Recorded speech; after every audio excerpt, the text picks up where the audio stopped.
በአንድ ካርታ ላይ 47 ሚሊዮን ጋላክሲዎችን የያዘ አዲስ ካርታ ወጥቷል።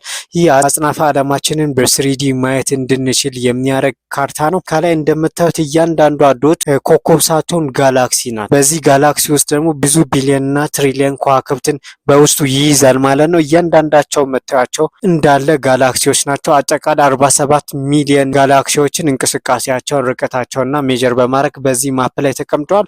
ይህንን የሰራው ዲዚ የሚባል ቴሌስኮፕ ነው። ዳርክ ኢነርጂ ስፔክትሮስኮፒክ ኢንስትሩመንት ይባላል ወይንም ዲዚ እንለዋለን። ይሄ ሙሉ ይህንን ምስል ካፕቸር ለማድረግ 5 ዓመት ፈጅቶበታል። በእነዚህ በ5 ዓመት ጊዜ ውስጥ ወደ 5000 የሚጠጉ ፋይበር ኦፕቲክስ አይስ አሉት። በዚህ ምስል ላይ እንደምታዩት ከኛ በጣም የሚርቁ ከሆነ ብርሃንም ከዛ እዚህኛ ወደኛ ለመድረስ ያን ያህል ጊዜ ይፈጅበታል። ስለዚህ በጊዜ ወደ ኋላ ማየት እንችላለን ማለት ነው። እስከ 11 ቢሊዮን ዓመት ርቀት ላይ ያሉ ማለትም ከ11 ቢሊዮን ዓመት በፊት ብርሃን ከዛ ተጉዞ እዚህ ቴሌስኮፕ ጋር ለመድረስ ጊዜ ወስዶበታል ማለት ነው። ይህ ቴሌስኮፕ እንግዲህ ጥናት የሚያደርገው በዳርክ ኢነርጂ ላይ ነው። ዳርክ ኢነርጂ ምን እንደሆነ አይታወቅም፣ ምን እንደሚያደርግ ግን እናውቃለን።